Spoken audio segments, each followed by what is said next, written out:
30 seconds. Tom Clancy, one of the best-selling authors on the planet, died on Tuesday night at a hospital in Baltimore after a brief illness. He first became famous in 1985 with the publication of The Hunt for Red October, which really spawned an entire genre of conservative military potboilers with details that really made you feel like you were in the middle of that submarine. Clancy was born in Baltimore. He was an insurance salesman, but he always harbored dreams of being a writer.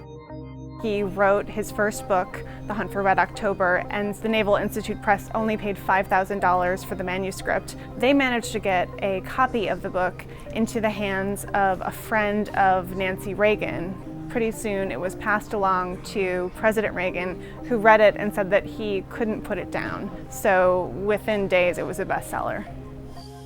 Mr. Clancy's books seemed destined for Hollywood from the start. Jack Ryan, who is the indelible character that Mr. Clancy took through many of his novels, was played by Harrison Ford, Alec Baldwin, Ben Affleck, and Jack Ryan will reappear Christmas Day in a new film that focuses on Jack Ryan's life before the CIA.